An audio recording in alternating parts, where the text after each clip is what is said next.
હું પોળો ને બજાર હાકડી, નાની વાત જ નથી કરું, પછી ક્યાં વાત રહી? જી અદાણીને આમ કરી નાખ્યું, અંબાણીને આમ કરી નાખ્યું. ભલા મને આપણે આંબલિયા લેવાના પૈસા નથી ને અદાણી અંબાણીને શેની કરવાની એમ કહું. અહીંથી મળ્યા પ્લેન ભરી ભરીને ગાદલા ને ગોદડા ને થાળી ને વાટકા ને ગાંઠિયા ને બુંદી ને મંડો ખાવાનું કરો ટેસડા. પછી દિલ નહીં કઈ, ખાલી દિલ. ભારત જેવું જગતમાં એક પણ રાષ્ટ્ર નથી. અહીંયા હજી તમે નેહડામાં જાઓ તો કોયલની કિલકારી તમને સંભળાય અને મોરલાના ટેવકા સંભળાય, તૈયે તમારે ઉઠવાનું થાય. પંખીડા તમારું ત્યાં ડોરબેલ વગાડે પંખીડા. એ ભારતમાં સંભવ છે. પરદેશમાં અનેક ગણા પૈસા મળે, સ્ટેટસ મળે, એનું બધું એનો દબદબો જળવાય, એનું તમે જાણો મોભો આપણી ભાષામાં કહે.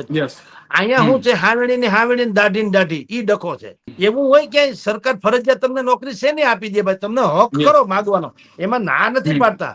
નોકરી માગવાનો હક તો છે, પણ ભાઈ કઈ દાદાગીરી ન હોય. તમે એમ તો ઉંમર લાયક થઈ ગયા એટલે તમને દીકરી દઈ દેવી એમ કહું. આતની સામે ચડ્યો છે જંગમાં શ્રદ્ધા લઈ, અને આગિયો હાઈફો સતત છે લ્યો. તો હવે તમે દીવો કરો.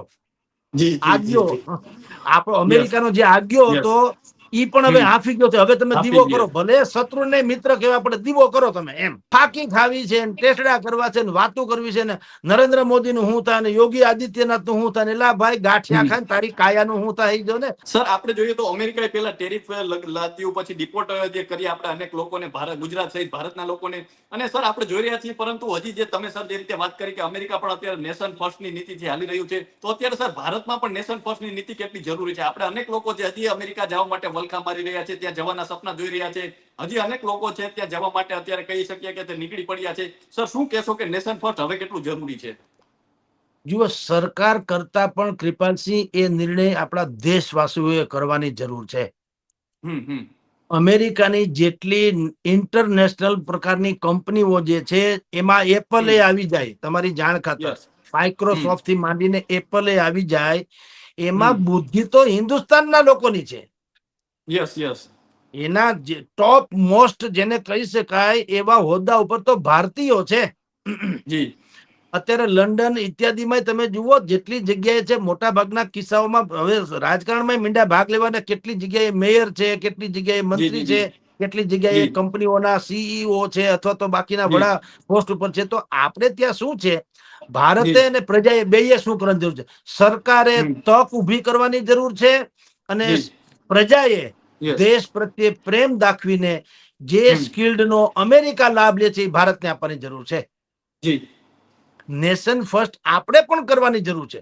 અને જો આપણે કરીએ તો વિશ્વમાં આપણે ઉપડ્યા ઉપડીએ એમ નથી. કારણ કે હવે તમારી જાણ કરતા કૃપાલસિંહ, વિશ્વભરના જેટલા દેશો છે અત્યારે નકશા ઉપર, ગ્લોબલ વોર્મિંગ, પ્રદૂષણની વાત કરું છું, પ્રાકૃતિક સંપદા, પ્રાકૃતિક સંપદાની દ્રષ્ટિએ ભારત જેવું જગતમાં એક પણ રાષ્ટ્ર નથી. અહીંયા હજી તમે નેહડામાં જાઓ તો કોયલની કિલકારી તમને સંભળાય અને મોરલાના ટેવકા સંભળાય, તૈયે તમારે ઉઠવાનું થાય. પંખીડા તમારું ત્યાં ડોરબેલ વગાડે પંખીડા. એ ભારતમાં સંભવ છે. અમેરિકાથી માંડીને જેટલા દેશો છે, બધી કંપનીઓ બનાવી છે ને ભૂંગળા રાખ્યા, ભૂંગળામાંથી પ્રદૂષણ કરે છે, ત્યાં દુનિયાભરનું પ્રદૂષણ છે. એટલે તો ગ્લોબલ વોર્મિંગ નામનો શબ્દ છે ઈ લોકોનો છે.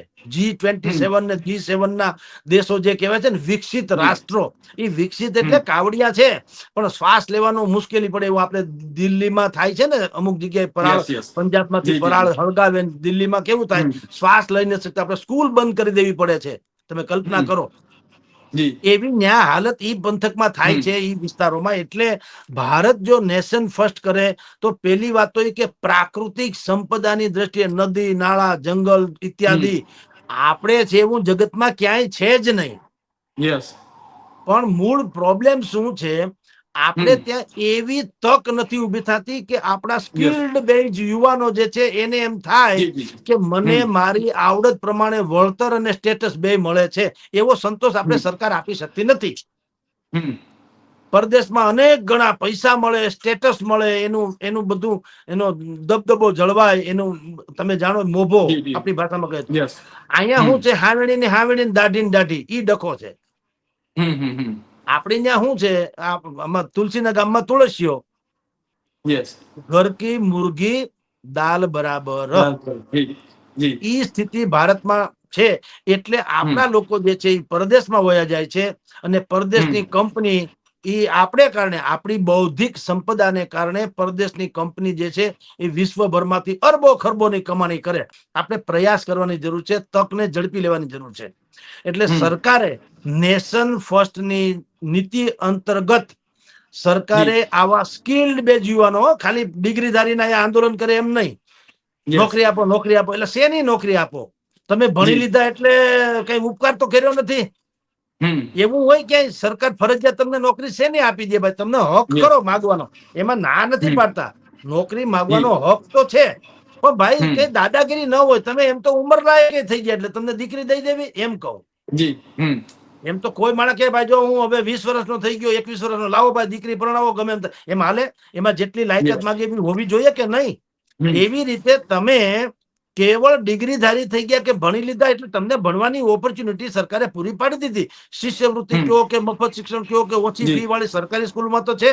તમે પ્રાઇવેટમાં જાઓ તો જુદી વાત છે. જો કે સરકારે પ્રાઇવેટાઇઝેશન તરફ વધારે ધ્યાન આપ્યું, એ વળી પાછો જુદો ઇસ્યુ છે. પણ તમે ભણી લ્યો એટલે તમે ઉપકાર નથી કર્યો. તમે ભણી લીધા એટલે તમે તૈયાર થઈ ગયા, તમે સક્ષમ થઈ ગયા. ભાઈ હવે મને કઈ કામ હોપો, હું ભણી લીધો અને હું કઈક ઉપયોગી થઈ શકું એમ છું, એમાં ના નહીં. પણ કૃપાલસિંહ, એક વસ્તુ તમને કહું, આવડત વાળો માણસ ક્યારે બેકાર રહેતો નથી. મેં અનેક વખત કીધું, તમે અત્યારે પ્લમ્બરને ફોન કરો, ઇલેક્ટ્રિશિયન્સને ફોન કરો, તમે કડિયા કામ માટે અત્યારે ફોન કરવાની છૂટ, ગમે એને ફોન કરો. અત્યારે મારા ઘરે આવી જાય, એક દિવાલમાં કલર કરવો છે, અથવા તો એક બે બલ્બ લગાડવા છે, અથવા મારો નળ બગડી ગયો છે પ્લમ્બિંગ કરવું છે, અથવા તો મારે 2 ખુરશીઓ બનાવી છે, સોફા સેટ બનાવવો છે, કોઈ પણ ને ફોન કરો, હરામ બરોબર આવે. તો એની પાસે કામ ખૂટે એટલા જ ન હોય. તમે ટેલરિંગ, અત્યારે આપણા ગામમાં જેટલા ટેલર છે ને, નહીતર અત્યારે રેડીમેડ ની દુનિયા છે ને, બરાબર ને? રેડીમેડ કાપડની દુનિયા છે. પણ તમે જાઓ ટેલરિંગ, રાજકોટના કોઈ પણ ટેલરમાં જાઓ, રાજકોટ, અમદાવાદ, સુરત, વડોદરા, જુનાગઢ, જાફરાબાદ, ગમે એમાં કહું છું, કોઈ પણ ટેલર વાળા જઈને તમે એમ કહો ઉભા હીવી દે, હરામ બરોબર કોઈ હા પડે તો એની જો આમ હેંગરમાં લટકતા છે 500 જેટલા પેન્ટ શર્ટ. અને એ કહે કે ભાઈ અત્યારે અમારી પાસે આટલું તો કામ છે, હું તમને બુધવારે કે 10 દિવસે કે આમ કે તેમ કે એમ આપી શકીશ, હમણાં નહીં આપી શકો. તો કામ જેને કરવું છે અથવા તો જેનેમાં આવડે છે એ નવરો રહેવાનો જ નથી. પણ આપણે ત્યાં હિન્દુસ્તાનમાં સૌથી વધુ બિઝી કોણ છે ખબર છે? જે નવરા હોય ને ઈ. એની પાસે ટાઈમ જ નથી હોતો. તમે ગમે ત્યારે કે ભાઈ જલ્દી કયો, જલ્દી કયો, મારે હું કુછલી કરવી, બીજું કઈ જલ્દી કયો એટલે કઈ પ્રોડક્શન કઈ નમરે. ફાકી ખાવી છે, ટેસડા કરવા છે, વાતો કરવી છે, ને નરેન્દ્ર મોદી નું શું થાય ને યોગી આદિત્યનાથ નું શું થાય, એટલે ભાઈ ગાંઠિયા ખાય તારી કાયા નું શું થાય જો ને, નરેન્દ્ર મોદી નું જે થવું થાય. આપણે 50 ગ્રામ ગાંઠિયા ખાધા કાચા પાકા તો તારું શરીર નહીં હાલે, એમ કઉ છું.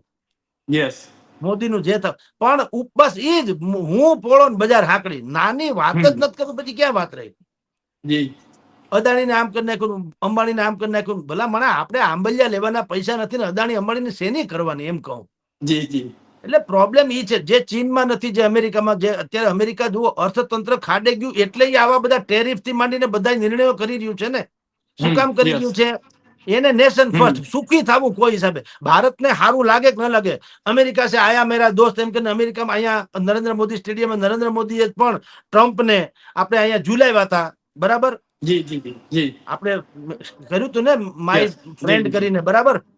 અને ઓલો ભાઈ ચીન વાળા આવ્યા હતા તો અહીંયા જ કાંકરિયા તળાવ પાસે આપણે જુઓ કેવો ખેલ નાખ્યા હતા, કબૂતરા હલાવ્યા હતા ને હંસલા ઉડાડ્યા હતા ને હિંડોળે હિંચકાવ્યા હતા ને કઈ કર્યું, કોશિશ તો કરી હતી. નાકામ રહ્યું એ જુદી વાત છે, પણ કોશિશ તો કરવી જોઈએ. એ એને કરી લીધી, પણ મેળ ન પડ્યો એ જુદી વાત છે.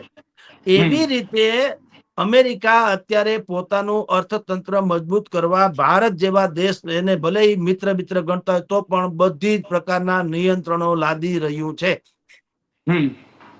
વર મરો કન્યા મરો પણ અમારું તરભાણું ભરો, હો વાતની એક વાત. ઈ એનો આશય છે અને એટલે ઈ આવા પગલા ભરી રહ્યા છે. જેને જે લાગુ એ લાગે, પાછું એમ એને કઈ વાંધો નથી.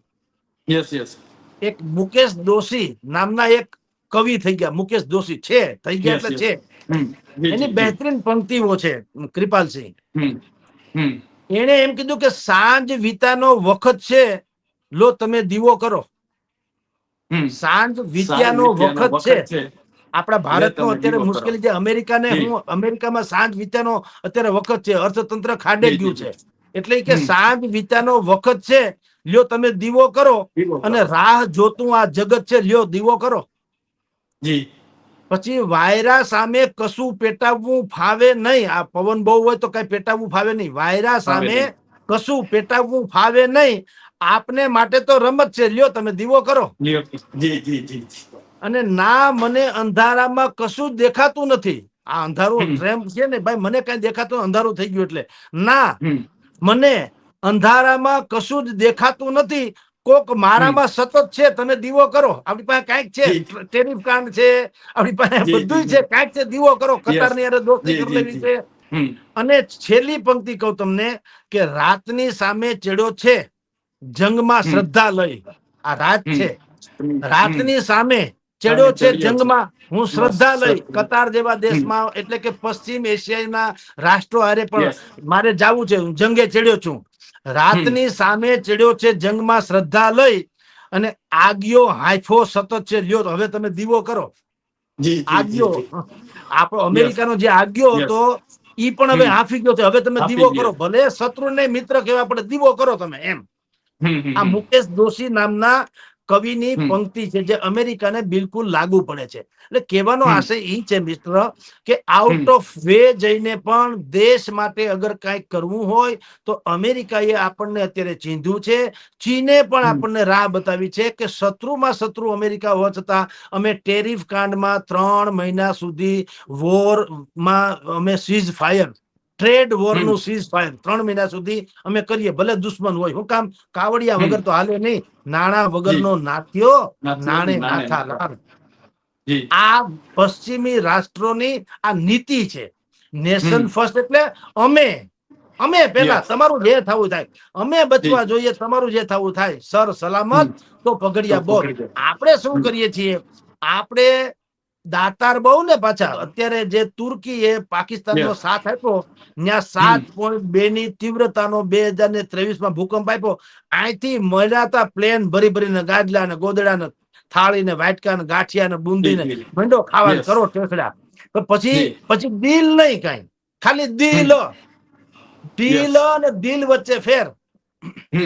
આપણે મોટા ભા થઈ જાય, ઓહો ભારતે મદદ કરી, ત્યારે એ લોકો વખાણ કર્યા, અને પછી હવે તક મળી એટલે એ પાછા ફરી ગયા. અને પાકિસ્તાનને ડ્રોને મોકલાવ્યો, તાલીમ વાળા એને એના ડ્રોનના ઓપરેટરે મોકલાવ્યા.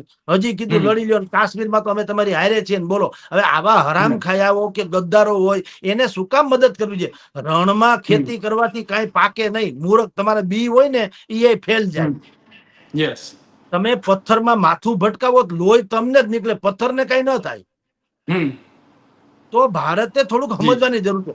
જૈસે કો તૈસા વાળી કરાય. હું તને આપું, તું મને શું આપીશ, ઈ થવું જોઈએ. આ કતાર જેવા રાષ્ટ્રો, કતાર, યુએઈ થી માંડીને જ્યાં ભાઈ ટ્રમ્પ અત્યારે આટો મારી આવ્યા, તમે વિચાર કરો, જે શત્રુમાં એ લોકો પાકિસ્તાનને હંમેશા શત્રુ માને છે, એની ન્યા જઈને એની દાઢીમાં પણ હાથ નાખી આવ્યા. શું કામ? અમારો દેશનું ભલું થવું જોઈએ, તમારું જે થવું થાય. તો આ પ્રકારે અમેરિકાએ પોતાની છબી સુધારવા અને પોતાની સ્થિતિ સુધારવા, છબી કરતા પણ સ્થિતિ વધારે, એના માટે તેને પગલા ભર્યા છે. ભારતે એમાંથી પણ કાંઈક ધડો લેવો જોઈએ. જી કૃપાલસિંહ. તો આ હતા વરિષ્ઠ પત્રકાર જગદીશ મહેતા સર, અને સર જે રીતે વાત કરી કે અહીં જે આપણે કહી શકાય કે દેશમાં તમામ પ્રકારની સુવિધાઓ છતાં નેશન ફર્સ્ટની નીતિથી ચાલીશું, અને વિદેશ જવાનો મોહ છે તેને ક્યાંક ને ક્યાંક ઓછો કરીશું, તો ક્યાંક ને ક્યાંક દેશની રાષ્ટ્રની જે નીતિ છે, રાષ્ટ્રની જે કહી શકાય કે સંપત્તિ છે, રાષ્ટ્રની સંપદા છે, તેમાં સહકાર સાધી શકીશું. તો અત્યારે બસ આટલું જ. ફરી મળતા રહીશું ગુજરાતી પર.